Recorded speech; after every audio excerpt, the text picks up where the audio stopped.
aurait nourri tous les réseaux complotistes agri. Parce que, non, mais c'est le fameux numéro qui était passé aux équipes de presse.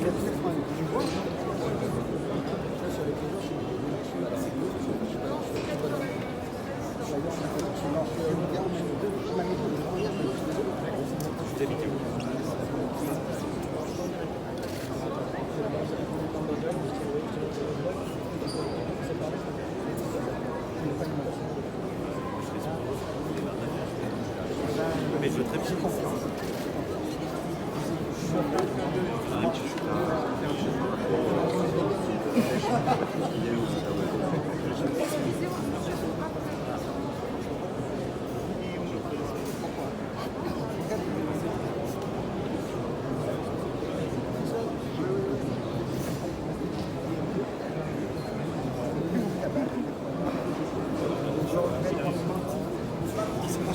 Oui, je suis là, vous inquiétez pas.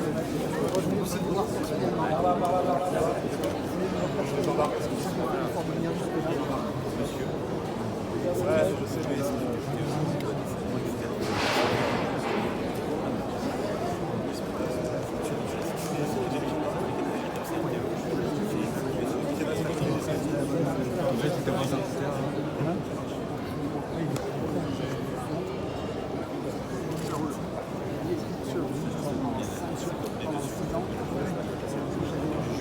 allez-vous bouger? Oui, il va passer à rester deux fois.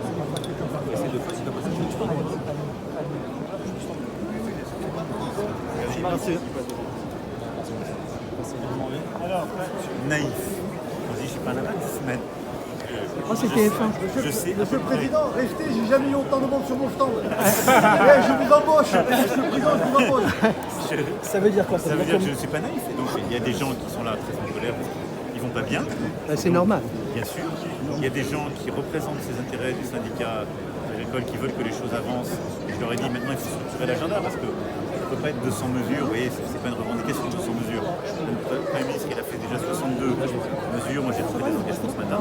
Et après il y a des gens qui sont là avec un agenda politique. Ils ont décidé que la solution c'était le rassemblement de succès. Je considère que c'est inacceptable d'avoir des gens qui sont en train d'essayer de gâcher le salon parce que c'est des investissements de plusieurs mois, d'années pour beaucoup d'agriculteurs. Et puis pour des familles, il faut qu'elles le fassent de manière apaisée. Mais vous pensez que c'est la Rassemblement national qui est derrière la Bien sûr qu'il y coordination a rurale ou pas? il a un rôle très important, il a un agenda qui est clair et il a un projet qui est clair.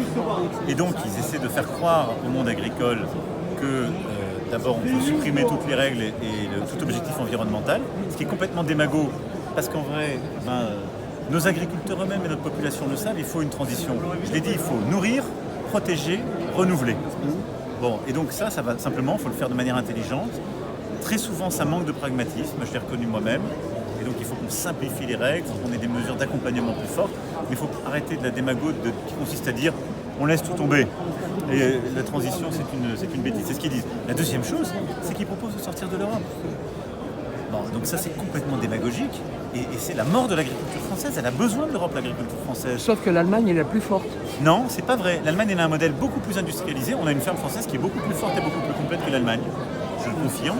Qui d'ailleurs est meilleure. L'Allemagne est meilleure que nous sur l'industrie, mais sur l'agriculture, on est plus fort. Et je vous invite à regarder. L'Allemagne, elle a des manifs 10 fois pires que nous depuis des mois. Oui, L'Espagne aussi. Bon. Donc nous, on tient très bien. Simplement, nous, il y a des filières qui se portent bien, d'autres qui sont en très grande difficulté. Il y a des exploitations qui se portent bien, d'autres plus petites qui sont en difficulté. Surtout les petites sont difficiles. Ben voilà, donc c'est ça. Et ma puis deuxième... après, la dernière chose, c'est que moi, allez-y. je regarde aussi les Laissez-le débats. parler, s'il vous plaît.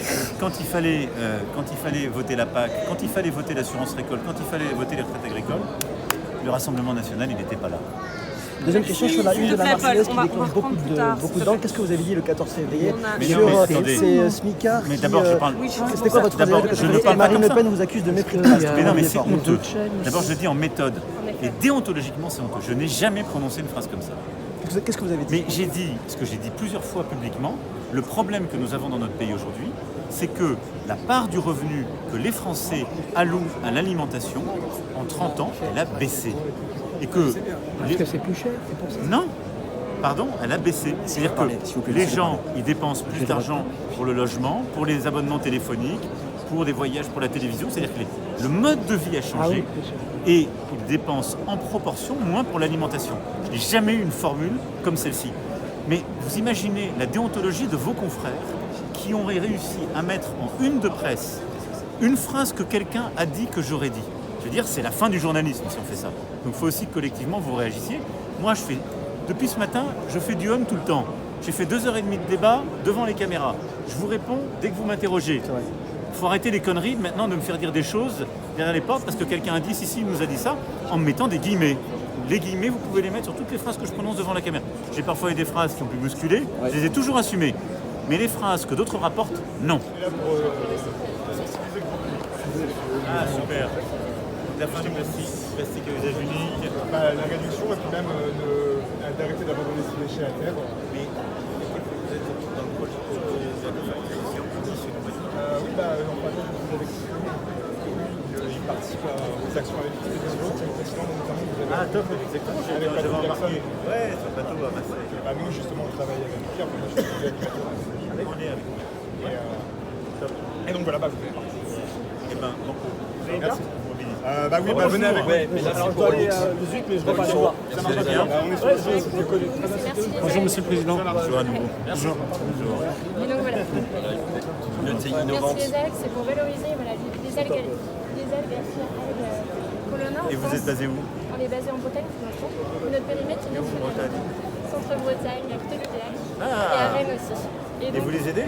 Oui. On représente actuellement une 70 entreprises qui gravitent autour des algues. Producteurs, écoutants, transformateurs ou utilisatrices. À la fois pour la partie alimentaire. Et vous valorisez jusqu'au bout de la chaîne vous-même? Après, nous, on est qu'une association. Mais par contre, on aide les entreprises à le valoriser jusqu'au bout de la chaîne. Donc un produit d'alimentation, en farine. En farine pour le blé parce que ça permet de réduire l'usage des pesticides. Alternative aux pesticides, alternative aux antibiotiques. Voilà. Et notre alimentation, riche en fibres, riche en minéraux, riche en antibiotiques. Pour ça, on vous avez fait un petit résumé, voilà, avec un parterre d'algues et quelques produits. Top. Mais bon, l'idée, c'est de soutenir la filière algue française, parce que ça représente des entreprises. C'est combien aujourd'hui, combien d'entreprises? Combien de personnes qui travaillent dans la filière? En France, c'est une centaine d'entreprises, 2000 emplois, c'est une petite filière, mais il y a un gros potentiel. Parce que alimentaire, voilà, merci beaucoup. Vous êtes dans la filière? Je travaille avec Jeanne-Marie. Voilà. J'aide dans la filière. Merci beaucoup. Merci infiniment. Oui, bien sûr.